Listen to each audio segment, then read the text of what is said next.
Morning everyone. Last night I asked what you guys wanted to see, sunset or sunrise. Shouldn't have asked because of course everybody said sunrise, so it is 4:30 and I'm about to head out the door. Obviously the worst part of sunrise photos is the getting up before sunrise part. Let's see if there's a coffee shop open. I doubt it.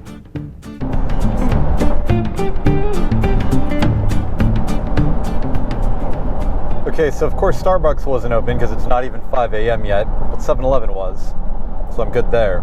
You know, and the funny thing about driving anywhere in greater Los Angeles at this time of morning is that everybody speeds like hell. Apparently everyone is in a huge hurry to get to work, but I mean, I guess realistically everybody's in a hurry to beat traffic later.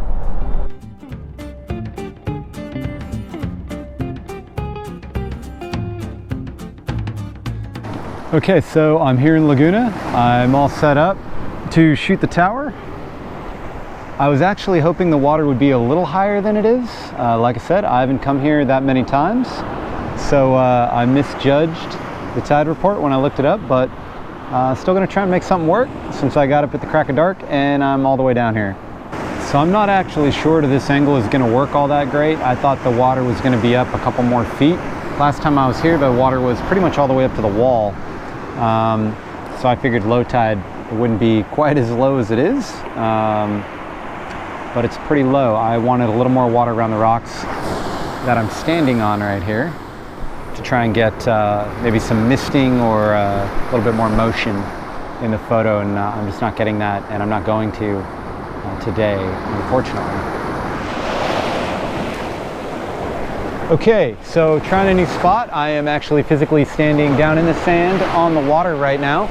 I have made the rocks here the kind of subject of my photo here in the foreground. The tower is now the background.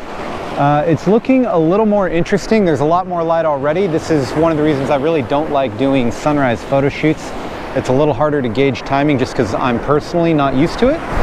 But so far this is working, because again I'm physically in the water, so I'm getting a lot more motion. So right now it's just kind of like fire, fire, fire, take a whole bunch of photos and get ready to grab my camera and run at a moment's notice if I need to.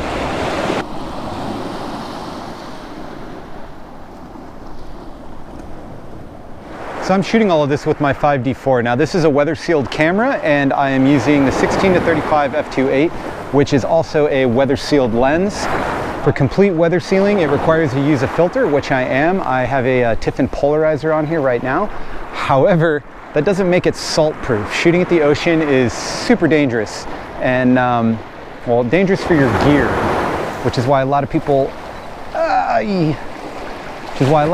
really don't like doing it. And you always need to be aware of the water around you, the waves out there, anything that's going to come and hit you.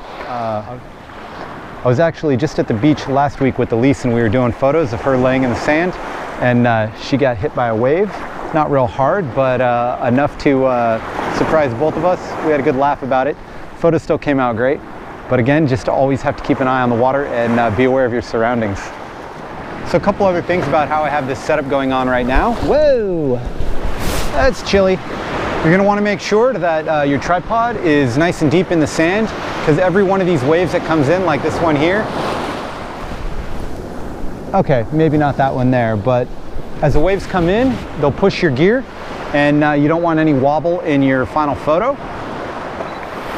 Now, when it comes to shooting in Laguna, I'm personally a fan of 1-second exposures. They always tend to work for me, or at least something right around there. I'm trying to stick to that, and as it's getting brighter, what I'm doing is I'm increasing my f-stop to compensate for the additional light. Still a lot of trial and error, because I don't know what's going to look good. Every wave is different, and even just the timing of when you're hitting that shutter button, combined with the motion of the water and what kind of effects you're going to get, streaking, misting, things like that, it's always going to be different. So that's why you always end up taking a whole hell of a lot of shots when you're doing something like this. Okay, now I think this spot's working okay for me, but I got a lot of shots here. I was hoping to get another one at this wading pool, circular kind of thing that's built right over here.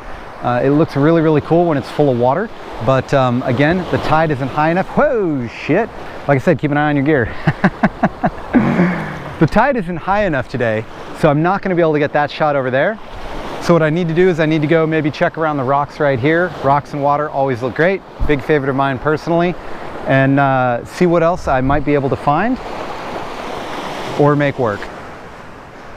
So this is actually a little smaller than I remember it. Like I said, I've only been here once. It was right at sunset engagement photos. They came out gorgeous, but the place was packed. There was a ton of people, and the water was actually all the way up to where I'm standing and sometimes hitting the wall here. Now, when you come here with high tide, this whole thing will actually be full of water. And again, I thought that would have made a really great shot. I've seen some before, kind of from this angle at sunrise with the water misting and just a lot of motion to it. We also kind of have a boring sky today. It's just cloudy, overcast, just kind of ugly. You don't really get puffy clouds here in the morning in SoCal. It's just part of living down here. So it's a lot brighter now, sun is up. But it's still dark enough that combined with my polarizer, if I stop my camera all the way down, I can still get some great motion in the water and the rocks. I just need to walk around, kind of explore the area here, see what's exposed, and try and find another shot. I came here to try and photograph the tower. I've got a few shots, but there's just not a lot of angles that are really flattering. The one angle that you always see in photos is from right here. It blocks out everything else, the houses in the background, the houses around the corner. This is just kind of a boring shot today. The water's too low, so I gotta try and be creative, find something else, and shoot that to share with you guys. Okay, hugely experimental photo right here. I'm gonna try and get a wide angle, up close shot of these rocks that are covered with all these mussels, but from where I'm standing, the steepness of the slope that I'm on, the water's come crashing through here a few times already. So not only does that shake the camera, but I got to keep a sharp eye because I don't want to get soaked. But this might look interesting. It might not. It might just be a little too boring right now. This would probably be a cool sunset shot, only because I know the sun tends to set right about over there to right over there, depending on the time of year. So a backlit kind of shot with some more color in the sky would probably offset the mussels here really well. But that would be a photo for a day I am here at 7 p.m. also on low tide, which it is not.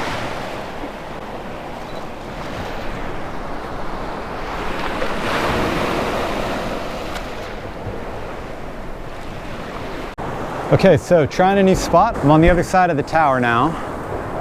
So where I'm located is around a bunch of huge rock formations. There's some tide pools below me.